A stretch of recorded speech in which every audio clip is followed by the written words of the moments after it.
Do not adjust your digital device.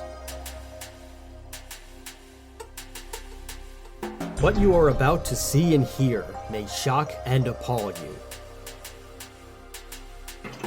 Join our hosts as they encounter countless thrills, spills, chills, and hilarity as they explore the very weirdest in pop culture.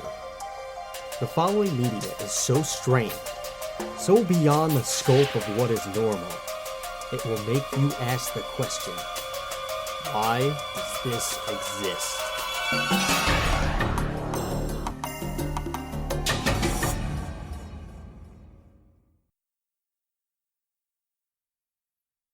Hello everybody and welcome to another episode of Why Does This Exist? I'm Chris. And I'm Rob. And today we are not joined by anyone. We are just joined by each other in holy matrimony. Yes, we're getting married. No, I'm getting married in a month, but we are not married. We might be joined at the hip, but we are not married. We also need to consult a doctor about the hip joining thing. Oh. This wasn't our choice, and no, none of us lost the bet. In fact, the surgeon who will have to perform this probably will be losing a bet. But that's besides the point. We are here to talk to you today about a musician. We will not so much like last week where we had a musician on to talk about something that inspired his project when we talked about Twins with the mighty Holtzfeuer from Arno Core. If you didn't get a chance to listen to that, well, it's a doozy, and you should probably take a good listen to it. It's a lot of fun. But it's the most ballsy podcast of all time. Oh, it is the most ballsy podcast of all time. In fact, his intro, he broke the sound barrier giving us his intro. So that's just how ridiculously lethal it is. But we are going to be talking about Rob Zombie today and White Zombie, and we're going to be talking about all that really cool music brought to you by Mr. Robert Bartlett Cummings, which is a name that works in any industry that is adult-oriented and nothing outside of it, but the man has managed to be very, very successful. Who are we and why are we telling you this? We are Why Does This Exist? We are a podcast that talks about the very weirdest in pop culture.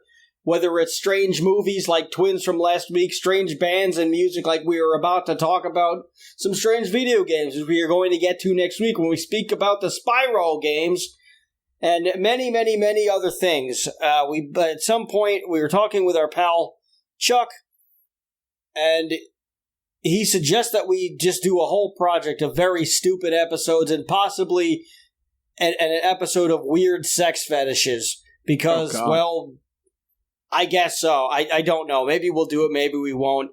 Maybe we'll have a lady of the night on, or man of the night. It doesn't. We're not going to be judgmental here to talk about all these weird things that people seem to be into for some strange reason.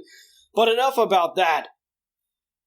You can listen to our podcast anywhere that you get your podcast. That includes Spotify, our good home Spreaker, which distributes it all over the globe, Amazon Music, Audible, any of those places, anywhere you get your podcast. Feel free to listen to us. Tell your friends, tell your family, possibly inform the pets. I don't know. Maybe you got a parrot that needs to enhance its vocabulary. I have no idea.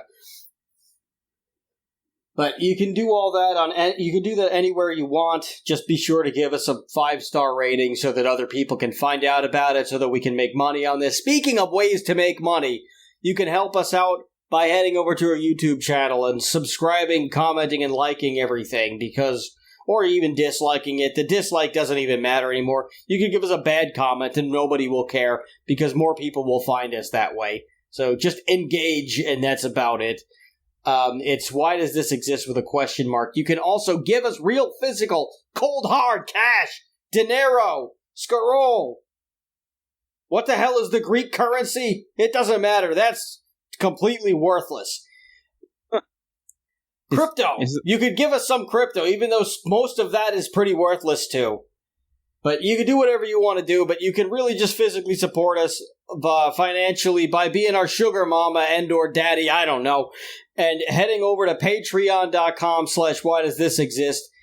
We're doing a bunch of things that we're going to be revolutionizing that. Well, not really. We'll probably be porting things over at some point from our website, whydoesthisexistpod.com. We'll probably be porting over the articles that our pal Tony has actually recently written one up on a Japanese filmmaker who was murdered by the Yakuza, which that's going to be interesting. Yeah, that's going to be interesting to read and edit and post and possibly talk about at some point.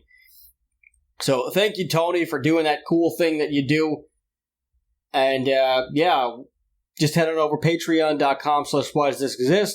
As little as $1 will get you access to our Discord server where you can insult us on a daily basis, and we have to sit there and take it. And you'll also get to find out about what other shows we've got coming down the pike and possibly some other ideas that we'll be doing. So maybe you'll be privy to some insider information, and you won't go to jail like some politicians may or may not do on the regular. I mean, not the going to jail part. We all know that they don't go to jail for any crimes that they actually commit. But we do know that they trade on the inside, so you will be an insider trading information, but not that kind of information.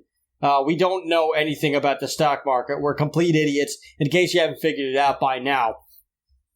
But that's our spiel. That's the news. Here's the weather. You are now about to witness the strength of street knowledge from a ragtag group of rogues, so let's get on with the goddamn show. Mr. Zombie. Yes. Yes, other Rob, take it away. Not Robert Cummings, which is a great name in the adult industry, but not anywhere else. Well, I guess that's why he changed his name to Rob Zombie. Yes, I would too. I would too if my last name was Cummings and I wasn't in that business. Yeah, I want to point out also we're doing the music of Rob Zombie and White Zombie this week, not the films. So obviously Rob Zombie is also a filmmaker in addition to a musician, and he's pretty known for his horror films. Yes, Devil's Rejects, House of a Thousand Corpses, the Halloween remake, etc. Yes, of course we'll touch on his film a little bit, but because that's just part of his life and his career. But we're going to try to stick more to the music specifically, and not as much the person. Although his life is quite interesting. Yeah, so let's just talk a little bit about his early life, and because it definitely influenced his musical themes and career, I think. Oh, that's by far. He was born in Massachusetts, and his parents were carnies, literally carnival workers, and so he grew up around the carnival, which obviously, if you've actually read or seen any Rob Zombie stuff, that it's very influenced by carnival stuff. It's almost but in a creepy way. It's friggin' Sweet Tooth from Twisted Metal, that kind of creepy carnival shit. Yeah, you see that in some of his movies, like House of a Thousand Corpses, Dr. Satan is pretty much a carny.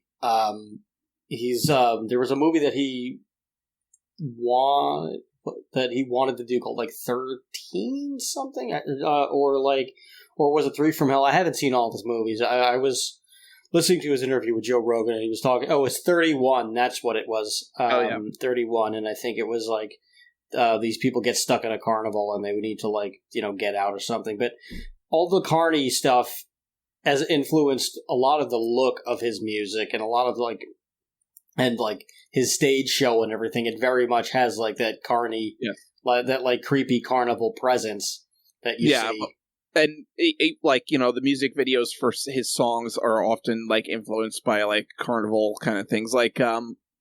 Living Dead Girl is very much influenced by the carnival aspect, but also there was a film that he based it off of, which I think it was I want to say it was The Cabinet of Dr. Caligari, but I don't quote me on that. Yes, it was. Okay, it was also based off of the silent film The Cabinet of Dr. Caligari, which was a horror film from the 1920s. But also, he's like, it's very much a carnival kind of thing. But anyway, so the reason, his parents were carnies, but they decided to stop being carnies after a riot broke out at the carnival and tents were set on fire. Yeah. And so... That's a way to go. Yeah, so I'm going to quote Rob Zombie here. He did an interview where he talked about this, where it was everybody's pulling out guns and you could hear guns going off. I remember this one guy we knew, he was telling us where to go, and some guy just ran up on him and hit him in the face with a hammer, just busted his face wide open. My parents packed up real quick and we took off. So... Yeah, we do that too. I think... Smart people. Yeah. Pretty just much. It was getting a good idea. The hell out of there. And his dad is also a Robert, so he is Robert Bartlett Cummings Jr. And his youngest brother is Spider One from Power Man 5000. I actually interviewed him quite a few years ago now. It's got to be really? Yeah, it's got to be like close to 10 years now. But I interviewed him. He was an interesting cat. He was kind of cool. It's funny when he called me. He's like, like I picked up the phone, like I'm sitting in my mom's basement, and I'm like, oh hey Spider, and he's like, how did you know it was me? And I'm like, well, I don't have any friends in California, and he's like. Oh, well, you do now. And I'm like, so are we, like, gonna get pizza? And he's like, no. I'm like, so I'm like, so no, I didn't say that. But I was like, whenever somebody says, oh, we're all friends here, or anything like, oh, well, you got a friend in me. And it's just like, all right, well, do I actually have a friend in you? Or, like, you just say that to people? Yeah. Like, every now and then you gotta call him out on it. But I think I was, like, too surprised that he actually did call me. But... Yeah, that was interesting, but he was a cool guy to talk to. When we spoke about like them being the Dudley Boys theme song, I was just kind of like that was like the first time that I understood, like I had heard about like what licensing was, and like that they weren't physically approached, and this just kind of happens all the time. Oh yeah, yeah. And he was just like, yeah, we just get our songs licensed everywhere, and I was like, what the hell is that? And I'm like, you mean nobody like comes up to you and like, asks your permission and you sign a deal and they pay you or whatever? And he was like, yeah, we don't get contracted to do things. They get in touch with the record label. They give us money. Like the money gets whatever they pay the label. They pay the label. We get paid. And then like 6 months later, somebody will tell us, oh, hey, you were in that video game, or hey, you were in that movie. And we're like not aware of where our music is like being used. We just wake up and we have checks for like something, which maybe that should be another question of like, you should probably like know where the money's coming from, but that's another story. It's been almost 10 years. Maybe he's learned by now, but yeah, his older brother, Rob Zombie, Robert Cummings. Well, you know what? That's probably why like a lot of these like politicians will use like a band song, and then the band like is like will send a cease and desist, and it's like, well, didn't you know in the first place? And it's like, no, they didn't. Mm-hmm. They just licensed their song out, and this political campaign bought the license. Right, exactly. But anyway. So after escaping the carnival riot and graduating high school, Rob Zombie ended up going to the Pratt Institute in New York City for college, and that's where Parsons School of Design. Yes, yes, and he met Sean. I'm going to fucking pronounce this. I think it's Isolt. Her real name is like Shauna Robinson or something like that. Shauna Reynolds is Reynolds. That's right. But they began dating, and then they decided to start a band called White Zombie. Which is our first band that we're going to talk about, obviously. Yeah, and at the time, like, Rob Zombie had done, like, he'd been working a bunch of odd jobs, like he was a paper boy for, like, a little bit. He was, and then he was, he had like used his graphic design skills on like several like porno magazines and stuff. Oh, really? Like, I didn't know that. Yeah, he just did like he just did a bunch of like odd jobs and stuff, and then he eventually wound up a production assistant for Pee-wee's Playhouse, which is just funny because that show has inadvertently launched several big careers. Yeah. I mean, Paul Reubens was on top of the world until, well, someone caught him on top of himself in a dirty movie theater, which really, not really the worst thing, but it's just because it was like, he was just like a famous person in a porno theater. That, well, I think it was also because he was a children's, hosted. Well, a that children's too. show. That also doesn't make it look any better, but it's still just like, it's not the worst thing he could have done that could have ruined his career. But anyway, he's been okay now. There's been like a resurgence in Pee-wee stuff over the past like decade. And he's done other movies too, and other roles. Yeah, he's been fine, but like it just like that was just like a shitty way to go. But but Rob Zombie, but like it also like launched like Lawrence Fishburne too, like this Cowboy Curtis of all people. Yeah, this is funny. And E.G. Daily was in Big Top Pee-wee as like the love interest. Like she of course is more known for her voiceover work as Babe and Tommy Pickles and Buttercup and the Powerpuff Girls and endless list and a million credits. other roles. Yeah, endless list of credits. Yeah. So it's just interesting how and inadvertently Rob Zombie too. But he was a PA on Pee-wee's Playhouse for a bit.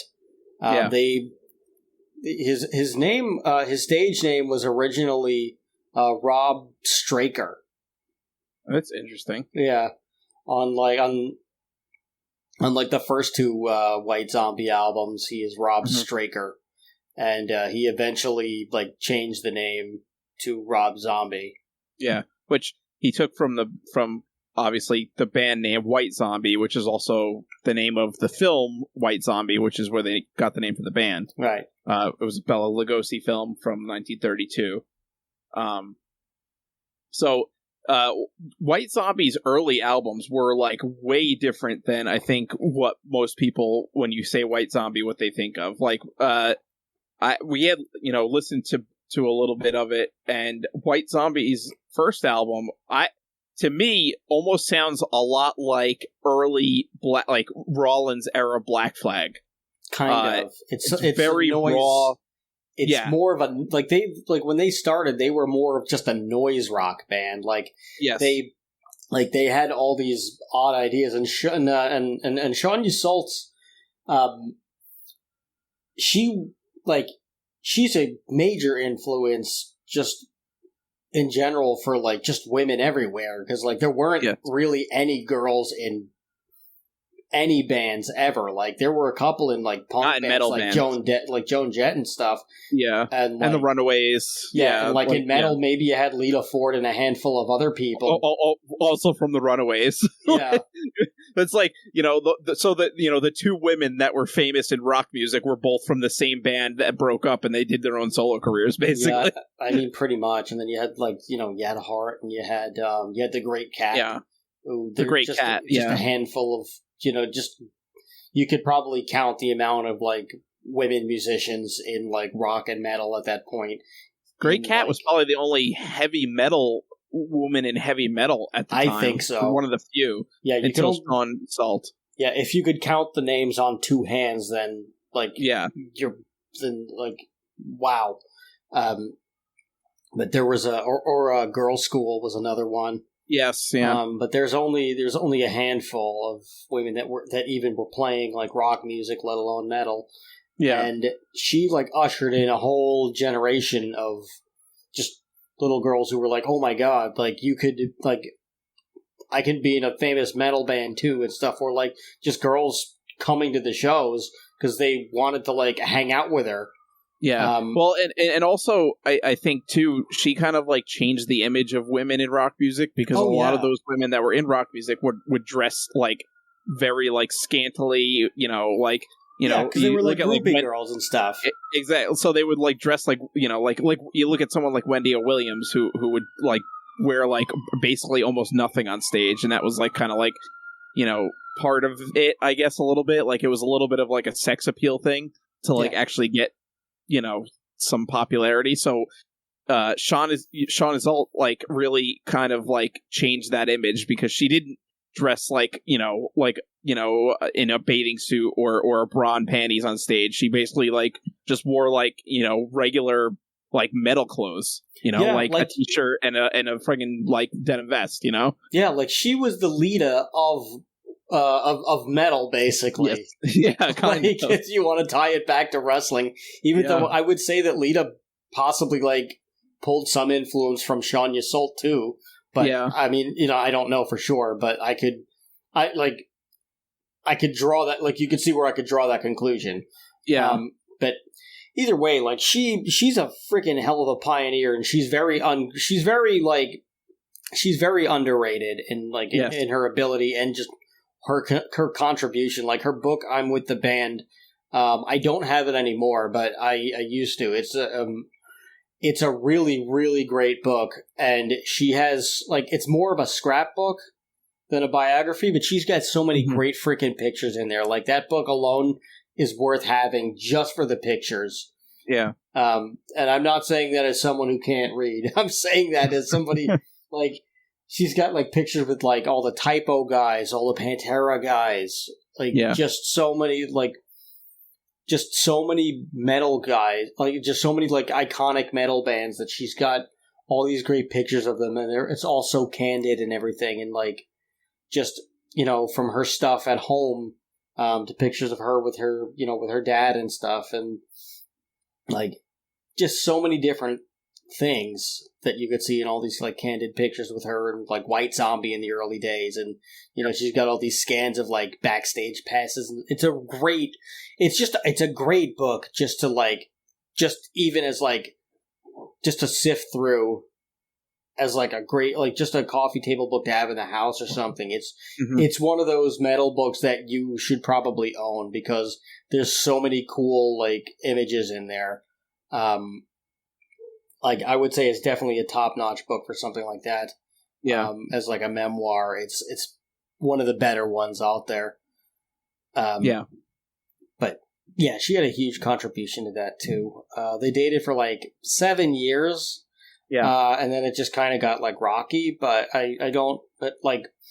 White Zombie had gone through a ton of changes in the early days. Yeah. And it was pretty much just Rob and Sonya Salt that were the two constants in that band. And I don't know if she eventually had left, but no, she stayed until the end, until the White Zombie broke up. Okay, I thought that she had left before within the last year or something. Okay, no, I didn't realize that. She'd stuck on the whole time. Yeah, even though they ended because there's been reunions where she wasn't there, I think. Although they've never done a White Zombie reunion, and actually Rob Zombie has stated he hasn't. In 2011, he stated that he hadn't spoken to any of the members except John Tempesta in 15 years. So, he never really wanted to reform White Zombie, and I think there was a falling out there. I think so too. And he's never it's never really been explicitly stated.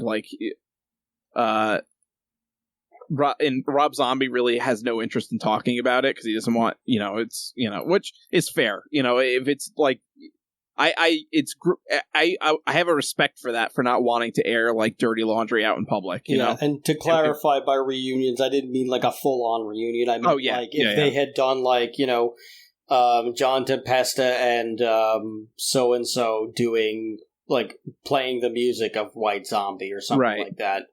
Yeah, and of course Rob Zombie still plays White Zombie songs in his own solo career now, occasionally. So it's not like he just completely left it behind, because it was really his band. Him and Sean were really the band leaders there. They were the ones that formed it. So yeah, but in her book, she was she states how people would she couldn't get into her shows sometimes on tours.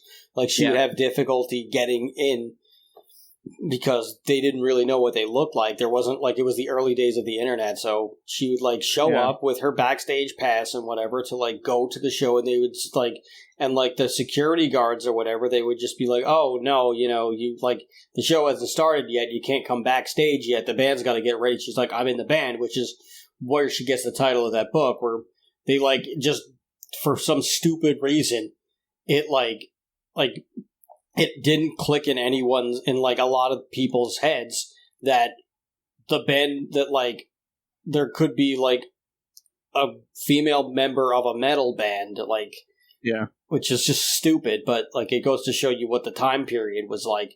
And, you know, she'd constantly have to, like, you know, she'd be on tour and she'd have to explain to them, and they'd have to explain to her, and she'd have to show them a picture of her, like, a promotional picture with the band, and, like, they'd have to just be like, oh, no way, you're a chick? Or, like, they'd all thought that she was, like, a groupie, and they were like, oh, you're, like, we're sorry. And it's like, you shouldn't have, like, that shouldn't be, like, you shouldn't be saying I'm sorry. You should have just let me in with the other guys when I went to come in. Like, like, we shouldn't have to give you explicit instructions that one of the band members is a girl.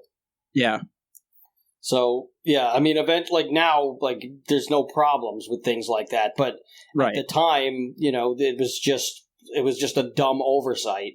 That I'm sure there wasn't really, like, time. I'm sure there wasn't, like, any, like, ill intention for the most part and things like that, but it was just a completely clueless mistake. Just a careless thing. But, and you know what? I think the Riot Grrrl movement probably helped move that along a little bit too, because it was, like, an all-female thing, and, you know, that really kind of, like, put in that, like, oh, okay, women can be in rock bands too, you know, it's a thing that's allowed. Like, you shouldn't even have to do that, but you know, I digress. But like you were saying before, the first Rob Zombie, or the first White Zombie album was just, like, in the earlier days, they were just a noise rock band, and they were trying to be different for the sake of being different, and not necessarily to to do something different. It was very dissonant, and, like, and not, they didn't use typical rhythm patterns, I would say. You know, it was very dissonant and very, like, almost offbeat, but not, you know, and like, Rob Zombie almost was, like, doing, it was almost like more of a spoken word rather than, like, actual singing. Like, it was kind of singing, but, like, also kind of, like, more spoken wordish over, like, this music, you know? It took me a couple of sittings to get through the Soul Crusher album. Make Them Die Slowly is a little bit better. That's the one where, like, they kind of started to come into their own a little bit more, and that's the one that really, like, that like, really got them a little bit of, it started to bring them into, like, the mainstream conversations a little bit. Not a lot, but a little bit. But a lot of people think that Make Them Die Slowly is actually the first album, but it's really the one that kind of, began to launch them. Soul Crusher is actually the first album, and it took me a while. It took me a couple of listens to get through it, just because it's so different from what White Zombie became and what Rob Zombie is. You just have to be ready for it, and you have to be ready for something different, because if you listen to Soul Crusher and then you listen to Las Exorcisto, excuse me, then you're just listening to it's so drastically different that you're like, this can't be the same band. Yes. Yet it is. Yeah, it is. Yeah, and they really changed their sound and became more like, I want to say, it's hard to describe. They're more, I guess, like groove metal, industrial metal, kind of, like, you know, not like really. They're not really. They can't really fit into any one genre, I would say. You know, so it was, and it's, again, like you said, way different than their first two albums, which was more like noise rock, almost like hardcore punkish in a way. You know, very just raw and not like I want to say purposely dissonant. Like, it was like trying to be like noisy and like not sound like very harmonic or anything like that. And so, but like Los Exorcisto was also like their breakthrough. Like that's came out, and that was the record that had Thunderkiss 65 and Black Sunshine, which is probably their two most popular songs. Like most people know those two songs, along with More Human Than Human, and I think what is it? Feed the Gods is another one that's like pretty one. Yeah. Those are like the main like big singles from White Zombie, and they all kind of shared that same sound, like that, basically that groove metal sound, groove/industrial metal sound. Yeah, and they didn't get on, and like another thing that people get tripped up by a lot is like there's a misconception that all of their albums were on Geffen, which they were not. In fact, Geffen didn't yet come around until really Los Exorcisto, where like Geffen had like the song Soul Crusher had like gotten around, and like an A&R guy that from Geffen came around, and he like heard their the White Zombie God of Thunder cover by from Kiss on their EP, and we watched their shows at the Pyramid Club, which I've actually played that venue. They have a cool downstairs. Nice. Yeah. They do like a lot of goth shows and things like that. But that place is pretty interesting. Yeah. But they were looking for like a new label. They put up like Soul Crusher was self-released, and then I think a Caroline was where they released Make Them Die Slowly, and then when they were looking for another label, they were just finding them. They were getting like turned down on whatever. They had an offer from RCA Records, which was like a huge like lifeline thing, and Rob Zombie was just like they came there and they were like, should we do it? And he was like, no, I think we should hold out for a bigger offer, even though there were no offers. He just took like that bet on himself, which we've said this on the show before. When you bet on yourself, weird but good things tend to happen, and it's inexplicable as to how or why, but for some reason, a lot of times when you make that decision, the universe is like, okay. Like, if you, it's weird. It's like you make a bet on yourself and you like really like try to commit to it, and then eventually, and then like one day, like, you struggle, and then one day the universe is like, you really want this, don't you? And then you're kind of like, yeah, I think I do. And then they're like, and then the universe is like, all right, fine. Let's see how it goes. Like, there you go. And then the next thing they know, Geffen turns around and like, they get signed to Geffen. And then like Sean Ysaltis like said in interviews where she's like, yeah, we got signed to Geffen, and then the next thing I know, we were getting these big checks, and we just were blown away. Yeah.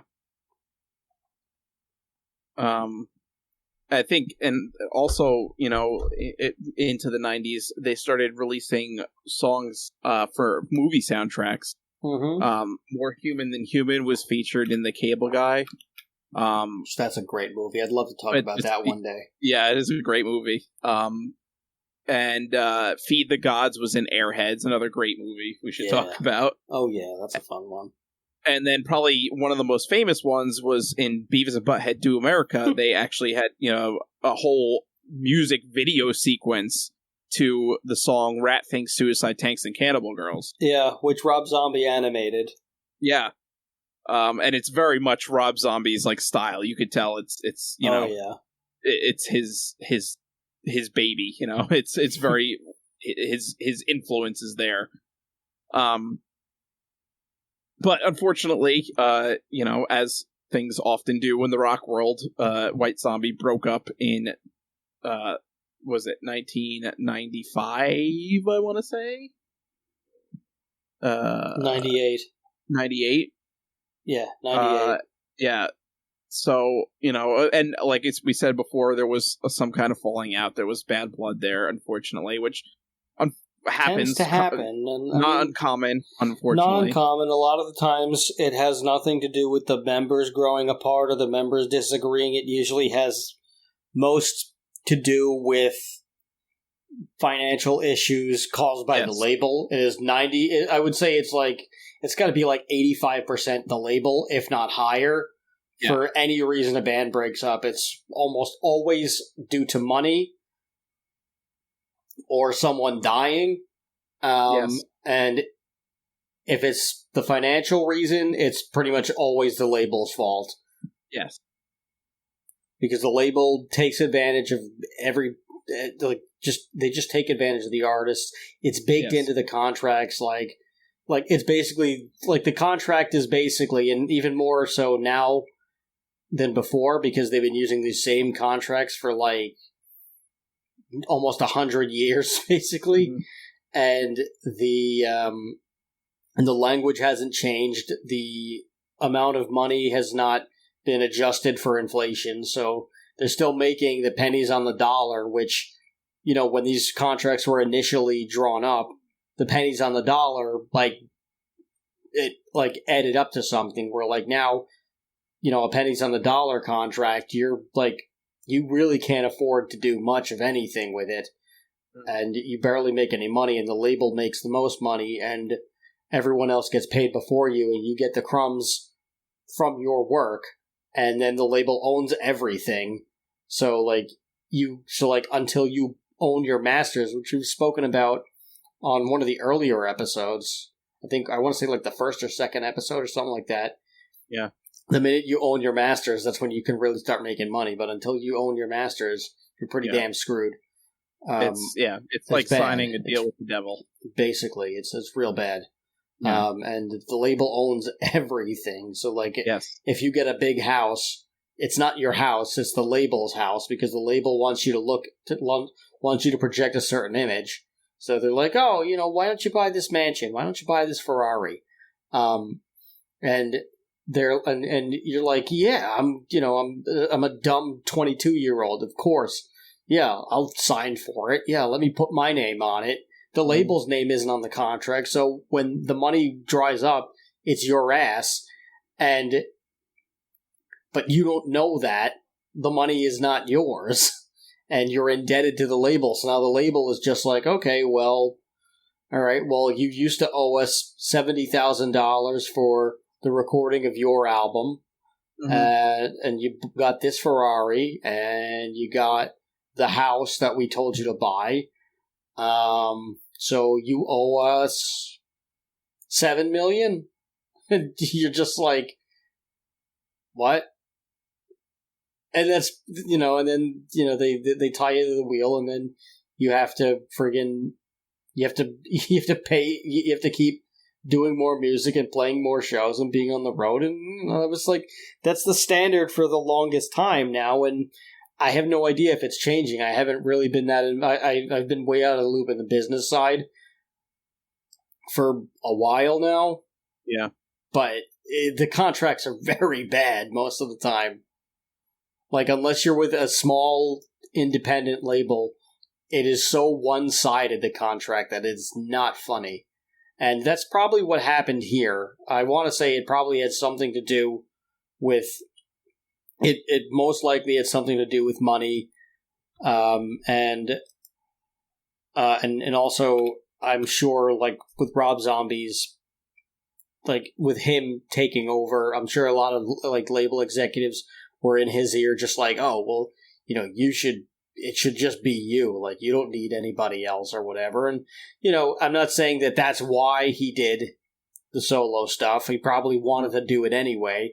But, like, or the label gets into other people's heads on the band, and they're like, oh, you see what he's doing? Like, the label will intentionally pit people against each other if they think that they can like make some personal gain out of it. It's really bad. Yes. But yeah, they're probably like it probably has like whatever the falling out was. It probably had a majority to do with the label. That's pretty much all that I got to say about that. Yeah, but so of course, after White Zombie ended, Rob Zombie went on to a very, very successful solo career. I would actually argue probably more successful than he was in White Zombie. Oh, far more. Far more successful. Yeah. His first album, Hellbilly. Yes. His first album, Hellbilly Deluxe, was like full of hits. There were 3 singles, Super Beast, Dragula, and Living Dead Girl, but like there's so many good songs on it that, like Spook Show Baby, Meet the Creeper. I love Meet the Creeper. Demonoid Phenomenon. I mean, there's so many great songs on that album. Yeah, it's basically a greatest hits compilation by accident. Yes. Like that's how many hits are on there. Yeah. And he just absolutely like destroyed. It was like after Astro Creep like took off and became like White Zombie's first and only album to enter the top 10 of the Billboard 200.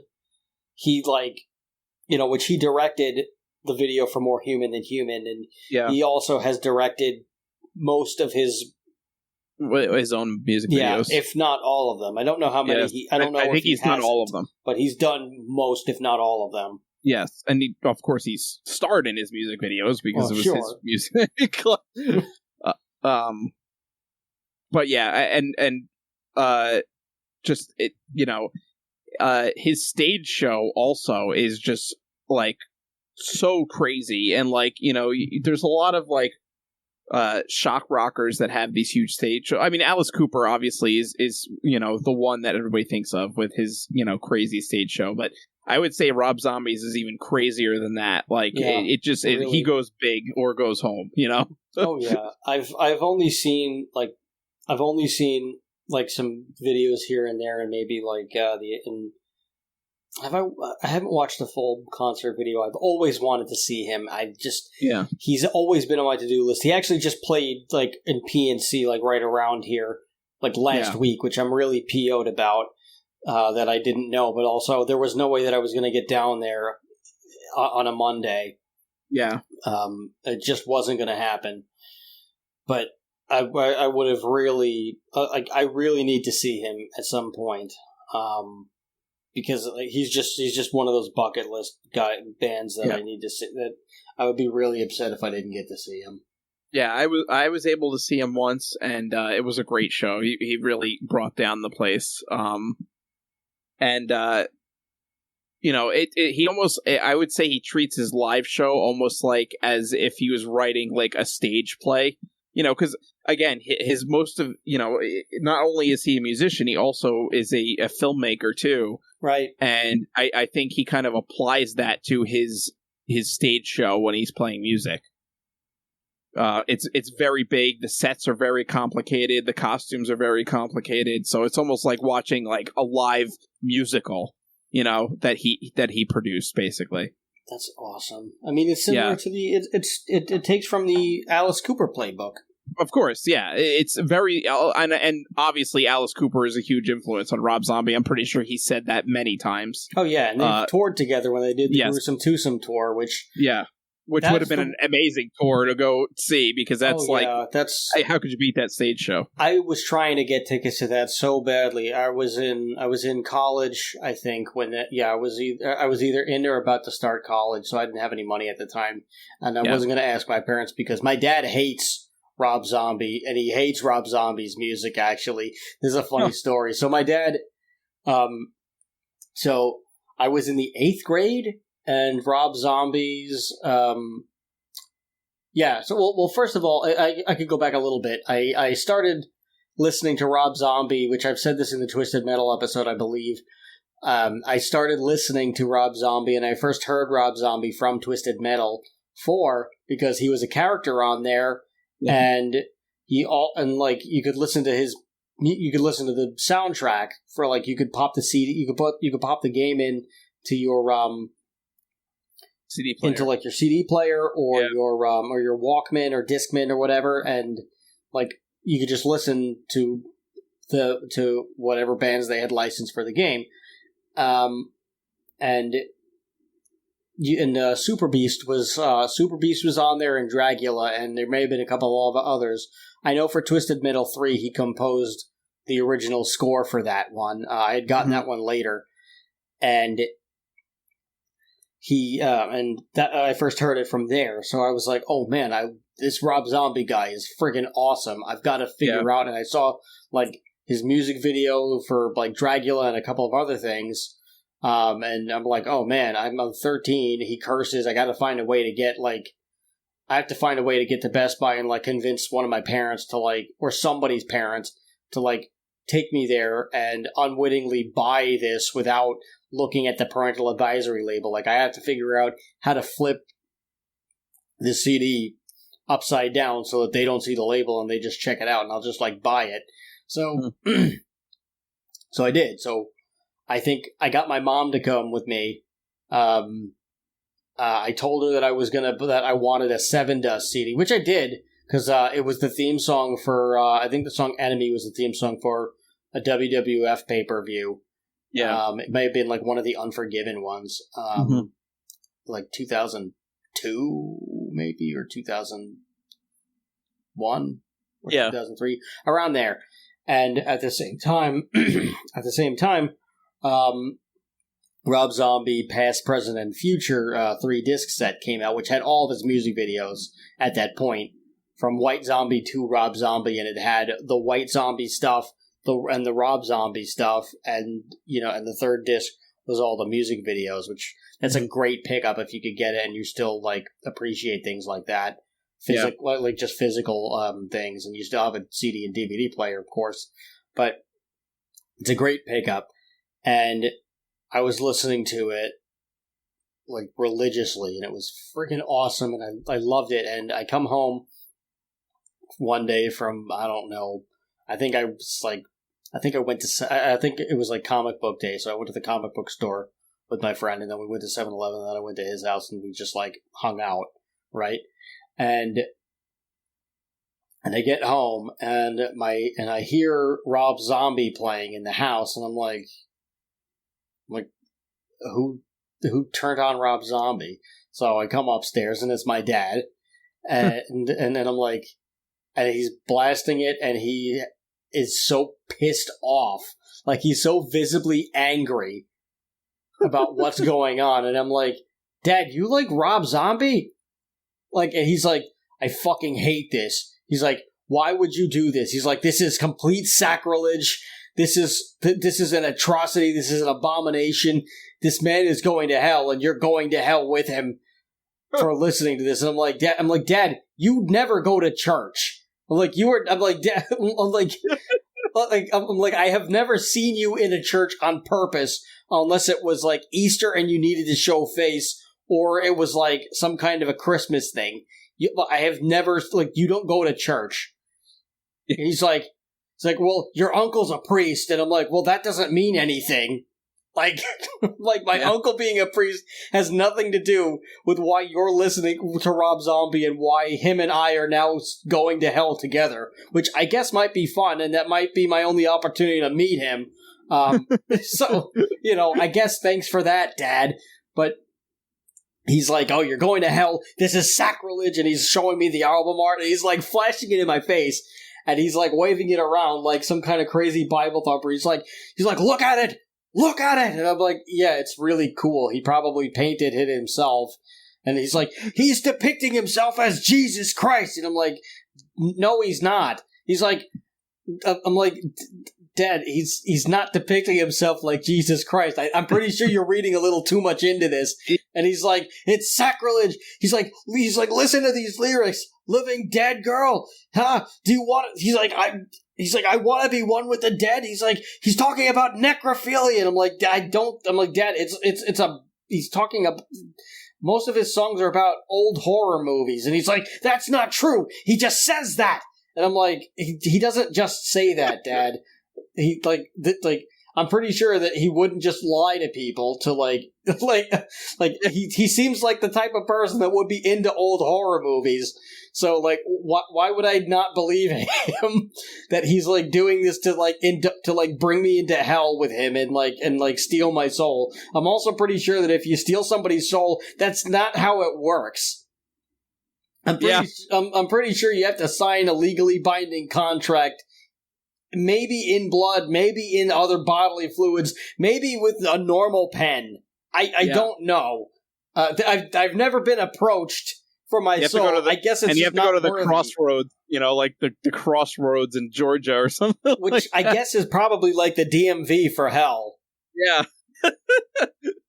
So, yeah, I don't know. I wonder how long... I mean, I would say that you probably wait for an eternity, but that's after. You probably wait for what feels like an eternity, and then they call your name after you get the ticket, and just maybe somebody switches numbers with you, and you have the ability to shrink their head. That's something else that we could talk about at some point. But I don't really know how the hell thing works, and I'm not really quite sure that my dad understands how it works either. I mean, yes, I understand my uncle. I understand my great uncle Jimmy, may rest in peace, was a priest, but I don't think that he did exorcisms either. He had never mentioned that he did anything like that.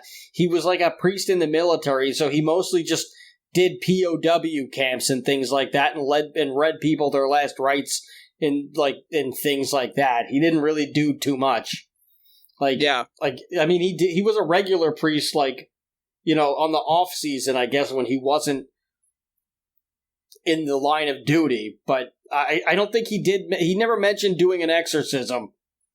So I'm not really sure if anyone in my family clan knows how the soul stealing, soul contracting business really works. So I don't think we've really got a good grasp on the whole hell thing. So, but anyway, my dad was confident that this was how it was being done, and that I was being manipulated by the devil to, go to school and get average to good grades. I guess that was his plan all along. We're gonna corrupt your kid by making him mediocre, and that's how we'll do it. Yeah. But yeah, so Rob Zombie got banned from the house, and my dad threw my record. He threw my record away from me. He threw my record away in front of me, and he was like, "How did you even get this? It has a parental advisory sticker on it." And I'm like, "I don't know either."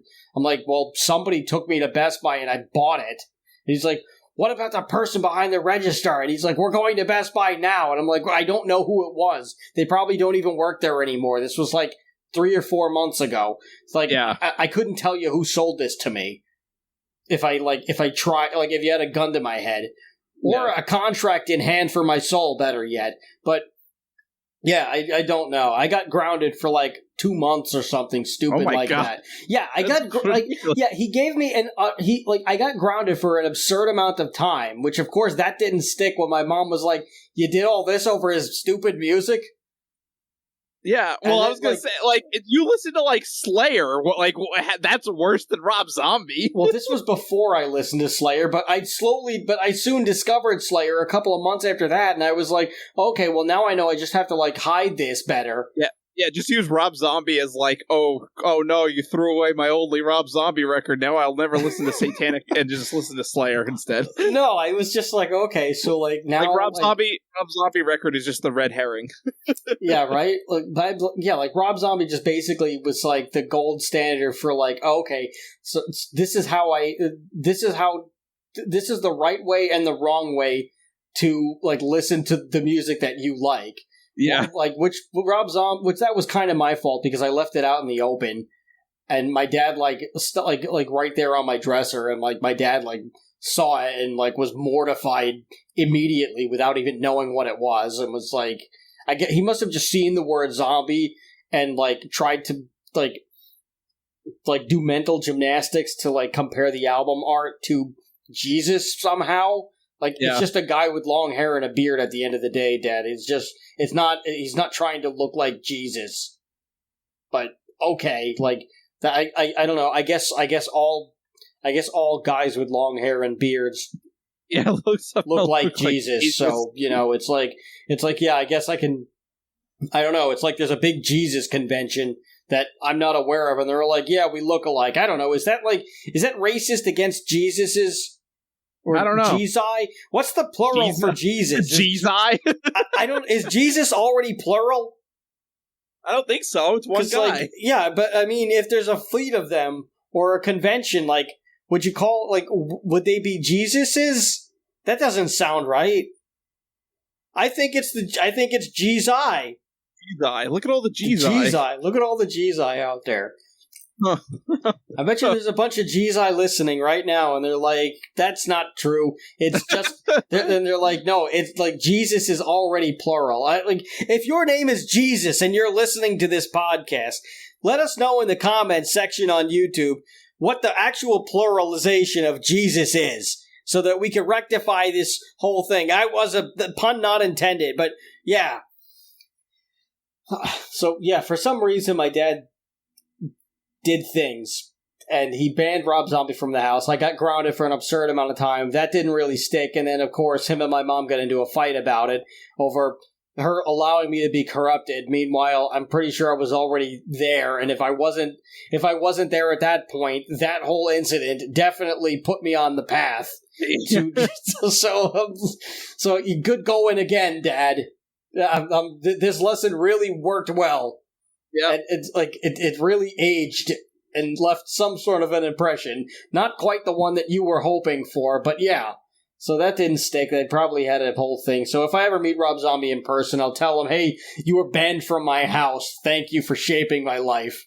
It's just kind of funny because of all the bands of the time, Rob Zombie is actually one of the lesser, okay, yeah, his lyrics are a little explicit, but I wouldn't say Rob Zombie is one of those bands that's oh my god, he's so extreme and so beyond there were freaking grind a Marilyn Manson or something like that. Yeah, there were grindcore bands. Yeah, exactly. That lyrically were exactly what the song said. My dad didn't my dad literally wasn't, a band called Anal Cunt. Yes, my dad wasn't aware of Anal Cunt or any grind band or Carcass or he would have had a field day with that.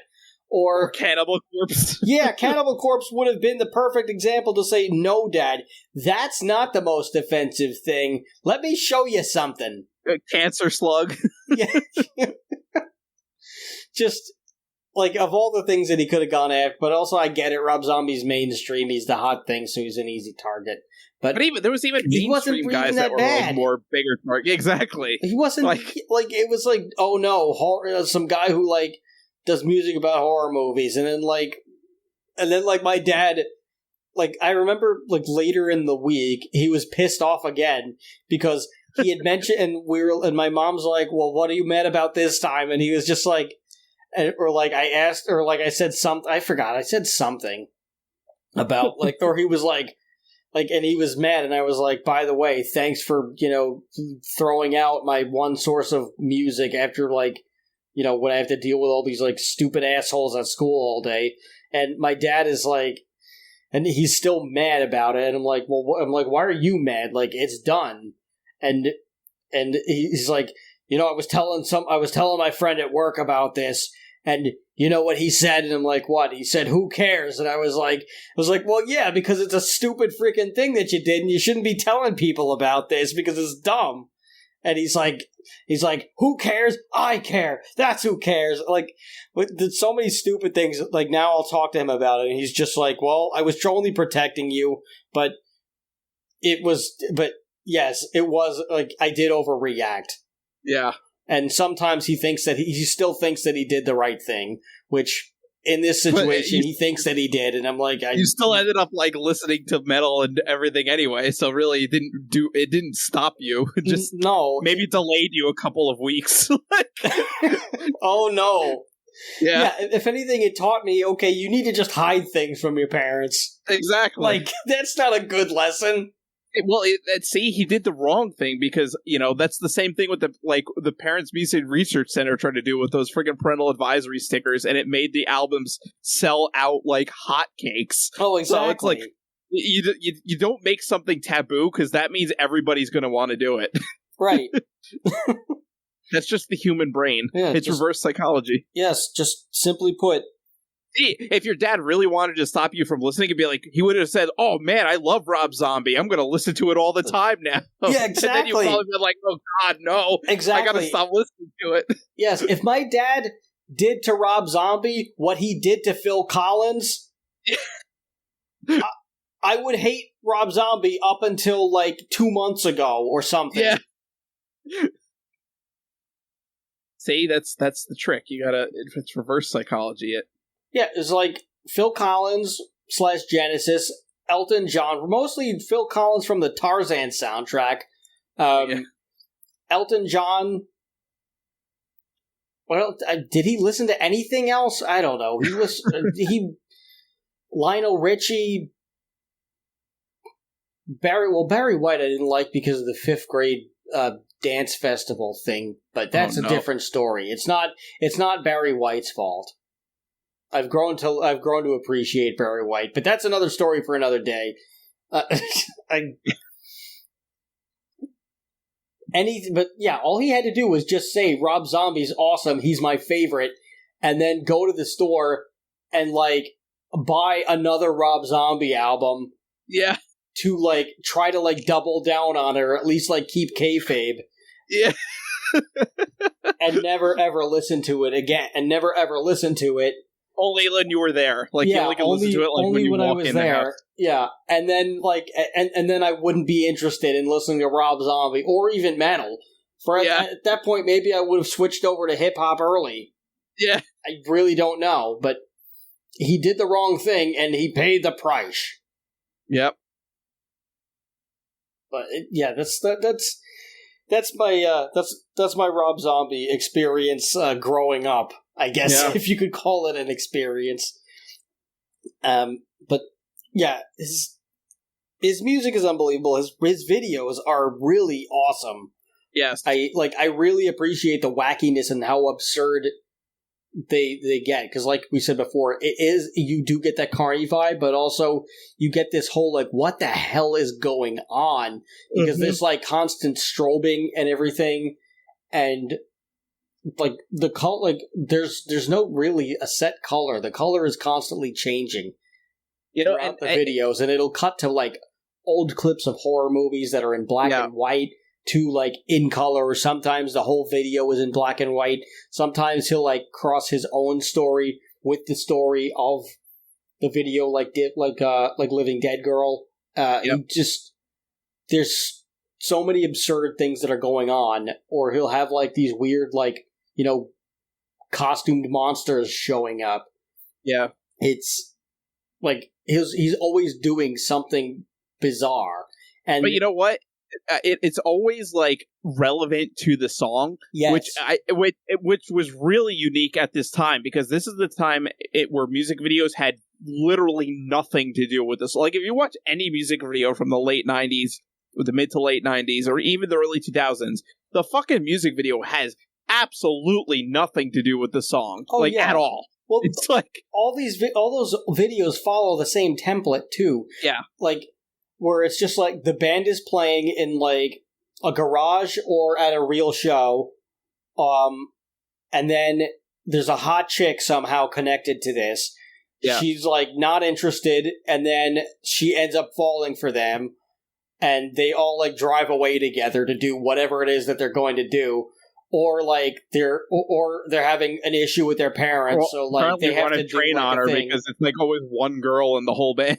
Yeah, that's the other thing. It's never like it's never like there's like a different hot chick or a different like girl for like each band member. It's always just the one girl. It's like yeah, listen, I get it. Like this music isn't that popular with the women, but like you can't find 3 more. If the band has 4 members, all of them do it 90% of the time, by the way. And like I would say like 90%, like 97% of the time. But yeah, there's always like, it's the same template of like the whole band is playing, and then like the main, like just like one member has an actual story arc, which is usually something stupid. like he's in detention or he's like grounded or whatever he's trying to do, like just isn't like he's just like a loser basically. And then this hot chick comes along and somehow changes everything. And then the band like is playing at like somebody's like house party, and then they like all drive away together and they go to wherever the hell they're going. It's usually like the last clip is almost always them driving off somewhere. Yeah. Like it's just, and of course like something dumb happens to whoever the antagonist is in the video. So like their parents like car breaks down or something stupid like that. Yeah. Like it's, or and if it was like a less like if it was like a more somber song, it was always like the band and they'd be like either like squatting or like sitting on like industrial shit like fucking like old abandoned factories or something. Yeah, like and or just like or they're playing in rain at the end. Yeah, and they're all squatting, like they like this lead singer's squatting and looking at the camera while he sings. Yeah, which they're all playing in rain, like without a tarp. They're not like wearing electrical gloves. Like they should be dead. They all should be dead. Yeah. So Rob Zombie's videos actually like was like a breath of fresh air because they actually fucking were relevant to like the songs. You know, fucking Dragula is him driving the Dragula. You know, like what else could you need? Yeah, Living Dead Girl is fucking Sherry Moon as the Living Dead Girl, and Rob Zombie, like, as this friggin' carnival guy, like, presenting the Living Dead Girl, you know? Yep. As, like, a silent movie, too. That's what it was cool, is, like, he had so much, that, like, old, like, you know, silent horror movie influence in it, too. Yeah, and I'm sure, like, he could, and because they were probably even fair use at that time, he could freely use that without having to license anything or pay anything. Yeah. So like that helped cut a lot of costs on that too. I mean, I'm not saying that those videos weren't expensive. I'm sure they were expensive to make, but that at least cut some cost using that old horror footage. But his music changed from like it. I would say that it kind of started out similar to the King Diamond Merciful Fate thing, where like Merciful Fate is a continuation. Oh, I'm sorry. King Diamond is a continuation of Merciful Fate. Yeah. And I guess King Diamond is kind of a Merciful Fate in its own way. It is the merciless fate would have been to just never make music again. Yeah. But it's kind of like Rob Zombie's first album kind of like was picking up where White Zombie left off in some ways, and it just kind of evolved not really to where White Zombie could be, but it just became its own thing, and he kept adding more of his stuff, and it became like the style is a lot more of just like a dirty rock. Yeah, like it's more like it's more like a industrial. Like more industrial, more like of a dirt, like White Zombie had evolved from like a noise rock to like just like a very dirty, like kind of heavy metal, and then Rob Zombie kind of went full on industrial. I would say. And that whole genre was really like starting to take off around that time anyway. Well, you had 9 Inch Nails. And, Static X. Yeah, Static X. Like it was very popular, and I think it was because people were. So you know, we had obviously the 90s was the grunge era, and you know that kind of killed off the metal scene a little bit, at least like the thrash metal and the glam rock scene and the glam metal scene kind of died off in the 90s, and bands that were like thrash or glam rock kind of became more grungy or like tried to do something else. Or the groove metal started to take over too. Yeah, like or groove metal. Like they were starting to like evolve into like more like the groove patterns and things like that. So you could you weren't necessarily banging your head. You could like kind of dance to it in a way. Yeah. And I think that's where industrial kind of took off a little bit too. Yeah. Is like all these bands that were like industrial metal bands. You know, it was because people were kind of like over grunge at this point as well in the late 90s a little bit, or, you know, it was starting to get to that point where people were over grunge, and nu metal was starting to kind of like pop its head up a little bit. So like, you know, I think industrial kind of, it was that in between. Yeah. And it became kind of this like timeless thing because like it became its own thing, you know, like, and like all these bands that were like industrial rock bands or industrial metal bands kind of like just stuck with that sound. Like Rammstein has like been industrial metal since like they started, and they're still doing the same thing, you know? Yeah. So it kind of became its own thing, and it started out as like a transition from grunge to nu metal, and then just kind of took off on its own. Yeah, and it's just cool. Also, like Cold Chamber is another cool one.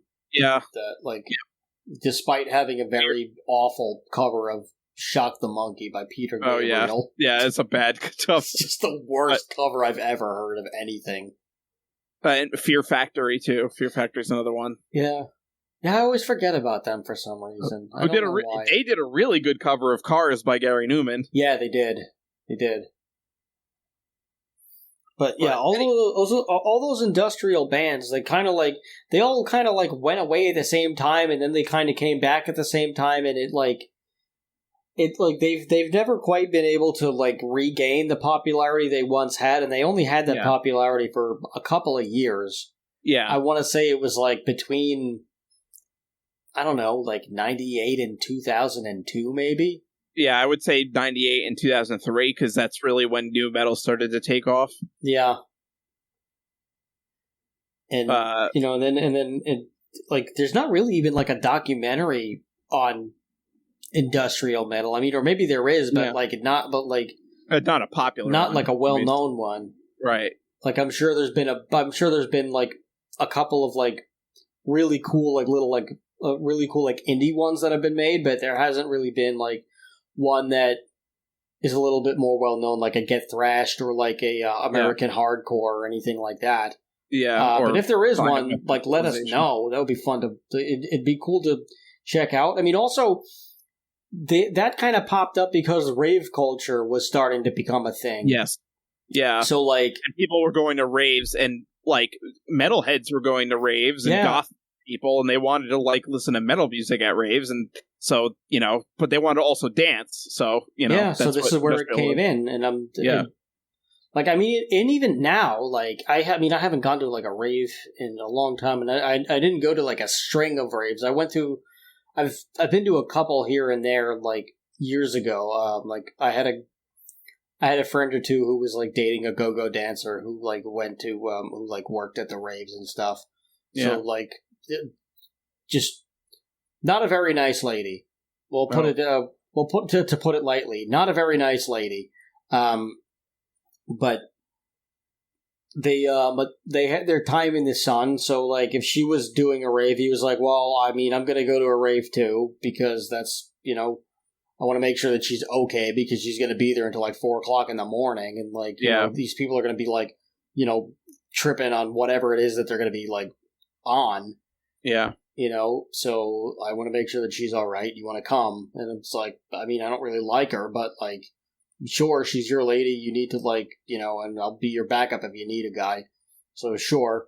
And then he's like, otherwise we'll just dance and like just have a really fun time. And I'm like, okay, but you would hear that constantly. Like you'd hear, like, I mean, now not as much as you would then, because that was like the music to play at a rave.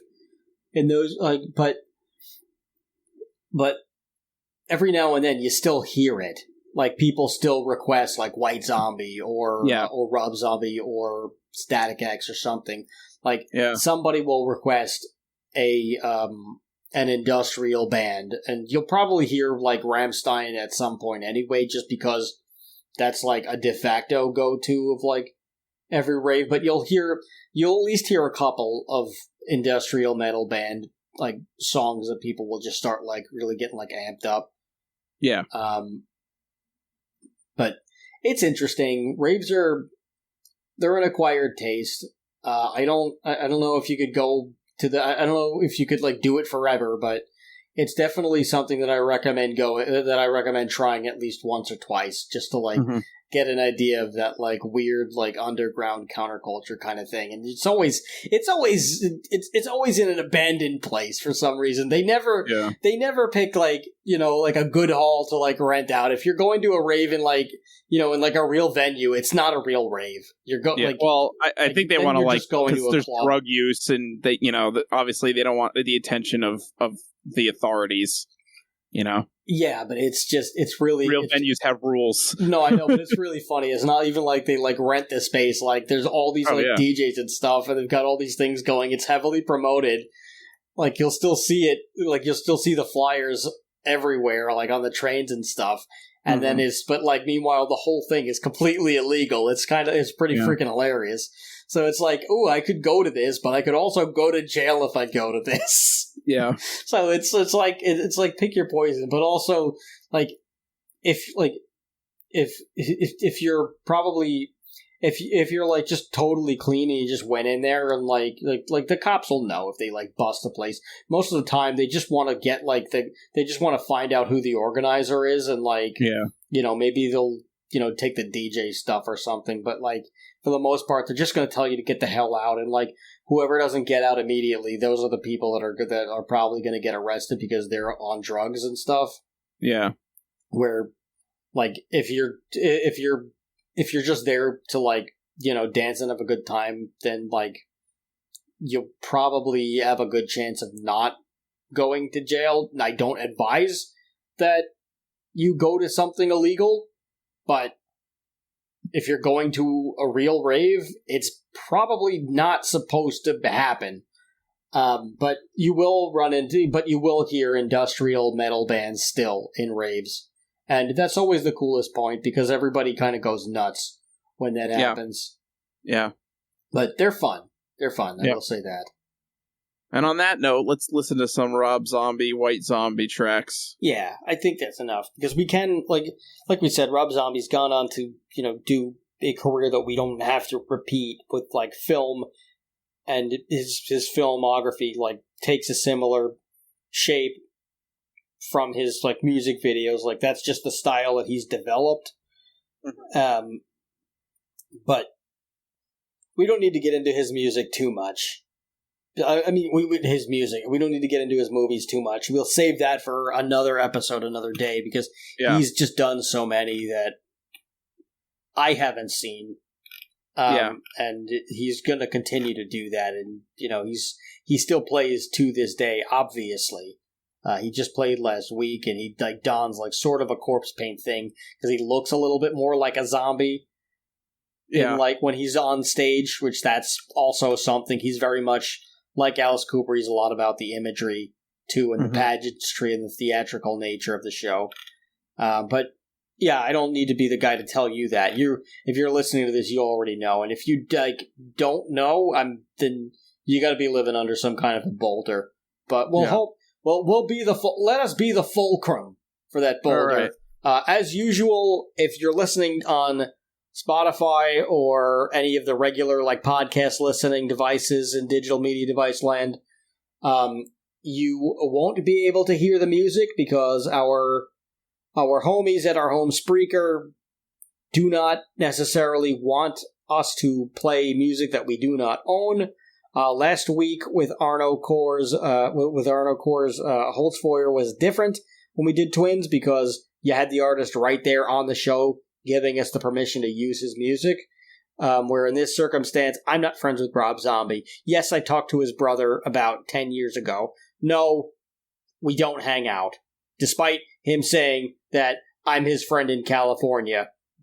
I have yet, I think enough time has passed where that relationship has fizzled out. So you won't be able to hear Rob Zombie and White Zombie on your regular digital media device, so you could probably just like end it now if you want to.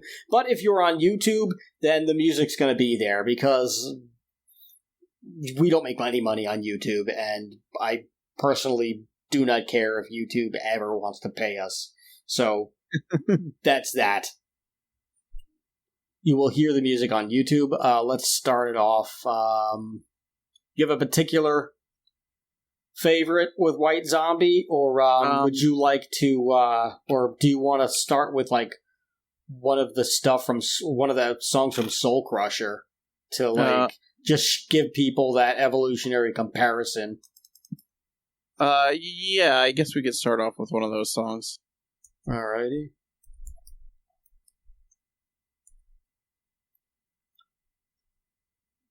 You also have to share your screen. Yes, I do. I'm trying to find a weird one.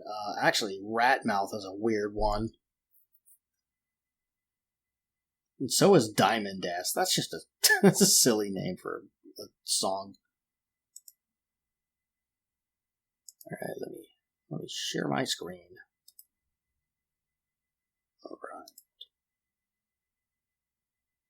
Alright, could you see my screen, sir? Yep. Alrighty. So what are we doing here? Ratmouth? Yeah. Alright. Well, yeah, that was interesting. That was definitely the weirdest one to end on. Yeah. And you could clearly hear how it's become a little bit more reverted a little bit more to a dirty rock rather than industrial. Yeah. I mean, that's a lot of John 5 because he's freaking great. But he's a lot more country influenced in a gothy way. Bluesy. It was bluesy in a way. Yeah, I mean, John 5's his solo albums are freaking awesome. Yeah. He's really freaking good. Yeah. I mean, also you get that out of it. He plays a damn Telecaster, so that goes to show you. I feel John 5 made me enjoy a Telecaster and appreciate them. I haven't had one in a while. I had a Squire one years ago, and I got rid of it. I eventually want to get a real deal Fender one, but it's a pain in the ass to find a good lefty one. Yeah. But yeah, I didn't like that last song that much though, and the video was kind of weird. Yeah, the video was just odd. It was I don't know. That's the weirdest thing I've seen all day. That's for damn sure. But we've also only been 11 minutes into Monday now. We've been recording this at night. It is now 12:11 in the morning, and I'm pretty damn tired. I want to go to bed, and I got work in the morning, and I'm sure you do too. Yeah. But do we have anything extra to say about Rob Zombie? The man's made a ton of movies. He's made a bunch of money. He's just kind of done everything his own way. And White Zombie being a very crazy influential 90s band of just doing whatever the hell they wanted to do, and then evolving to what the sound of Rob Zombie has become, where it's traversed various genres while still kind of keeping true to that whole mentality that they started out with way back in White Zombie, where it's we wanted to do exactly what we wanted to do, which we're not even quite sure what that was, but we just wanted to do something different, and they certainly did, and it's, believe it or not, it's paid off in crazy dividends, going back to what we've said before. Always make the investment on yourself, and the minute that you invest in yourself, after you struggle for a bit, the universe tends to just kind of give it to you. Mm-hmm. Yeah. Well said. Yeah. Well, good. I think he's, Rob Zombie is one of those, guys that, was great in the band he was in, but, even greater in the solo. You can harken back to Ozzy, leaving Black Sabbath and doing his own solo career and making it amazing. Or, we mentioned King Diamond earlier, too. Which again was, I would argue that King Diamond in some ways is better than Merciful Fate, and much like Ozzy Osbourne, had I think, aside from the Dio stuff, I would say Ozzy did way better than Black Sabbath, in his solo career. So I think Rob Zombie is another example of that. Sometimes, a great artist, needs that base to start and needs that band to start so they can develop their sound and develop how they want to, their persona and stuff like that. And then, once they break free of that, they can really shoot for the stars, and that's what happened here. Yeah. Also well said. Yeah. All right. I think that is the show. Thank you everyone in Digital Media Device Land for checking us out and just having a good old-fashioned listen. I Thank you for tuning back in. Thank you for, if you've repeated this. If this is your first time, well, thank you. Welcome. Feel free to give us $1 over at patreon.com/whydoesthisexist. And, find all of our stuff wherever you can, whydoesthisexistpod.com, or find us over on our YouTube channel and comment, subscribe, and all those good things. But, we appreciate each and every one of you. And I think the lesson here is, other than our usual lesson, which we will get to in a minute, the lesson here, I think, is invest in yourself, is just, bet on yourself and don't let anybody tell you no matter how crazy your idea seems. There's crazier ideas that have come to fruition. So all you got to do is just put in the time and it'll happen, man. Yeah. All right. Yeah. But this has been Why Does This Exist? I've been Chris. I've been Rob. And remember, question everything. Good night, everybody.